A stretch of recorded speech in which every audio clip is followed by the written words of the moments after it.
Հայաստանում նույնպես շենքերը դյուրավառ եւ անորակ շինանյութերով երեսպատելու վտանգ կա, քաղաքաշինության նախարարությունը դասեր է քաղել Բաքվի շենքերի հրդեհից։ Մենք էլ ենք ստացել առաջարկներս ընթացքում, որտեղ հենց հրակայունության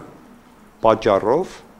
մեր կողմից այդ առաջարկները մերժվել են։ Նարեկ Սարգսյանն իր առաջարկներն է հիշեցնում, Հայաստանում պետք է օգտագործել տեղական հումքն ու արտադրանքը, որովհետև ներմուծված արտադրանքը կարող է չադապտացվել այստեղի կլիմային ու տեղանքի առանձնահատկություններին։ Առաջարկներ կան տեղական բազալտի մանրաթելելով ամրաններ կառուցել։ Մինչև 2017-ը կառավարությունը կավարտի Աղետի գոտու մանութևաններին բնակարաններով ապահովելու ծրագիրը, առաջիկա 2 տարում կկառուցվի 1000 բնակարան եւ Գյումրիի համար կսկսվի զարգացման շրջան նոր ծրագրերով։ Կարգավորենք Գյումրիի մուտքերը ճանապարհների, որովհետև այնտեղ շատ անելիք կա։ Շինարարության տեմպերը նվազել են, աճել, թե կանգ են առել, Նարեկ Սարգսյանը խնդրում է համբերել։ Այս պահին անցած տարվա համեմատ տարբերությունն աննշան է, կպատասխանի տարվա ամփոփիչ հանդիպմանը։ Հունիսի 30-ին կավարտվի Հին Երևան համալիրի տարածքի իրացումը, շինարարությունը կսկսվի աշնանը։ Ամեն ինչ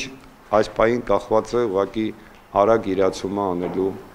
համար։ Ֆիրդուսի շուկայի տարածքը ուսումնասիրվել է, հանդիպումներ են եղել բնակիչների հետ, կառավարությունը պատրաստվում է այդ տարածքի վերաբերյալ որոշում կայացնել։ Մի քանի օր հետո կառավարությունը որոշում կընդունի նաև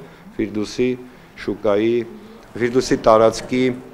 ուրեմն բաժնետոմսերի մասով։ 2015-ի գլխավոր ծրագրերից մեկը կառավարության երկրորդ շենքի շահագործումն է։ Այս տարվա աշնանը այնտեղ կտեղակայվեն արտաքին գործերի նախարարությունն ու այլ գերատեսչություններ, թե որոնք դեռ հայտնի չէ։ 2015 թվականի 5 ամիսների ընթացքում համապատասխանաբար ընդունվել է 115,712 դիմում եւ տրամադրվել 126,638 փաստաթուղթ։ 2014-ն ու այս տարվա առաջին 5 ամիսներն ամփոփել է նաև կադաստրի պետական կոմիտեն։ Մարտին Սարգսյանը նշել է, որ գույքի նկատմամբ իրավունքների պետական գրանցման, գույքի եւ դրա նկատմամբ գրանցված իրավունքների եւ սահմանափակումների վերաբերյալ տեղեկության տրամադրման գծով հավաքվել է 3 միլիարդ 697 միլիոն դրամ։ Կոմիտեն արձանագրել է, որ անշարժ գույքի շուկայում կրճատվել են գործարքները, մինչդեռ բնակարանների գները մնացել են անփոփոխ։ Դավիթ Դավթյան, Ավետ Տավյան, ժամը լրատվական։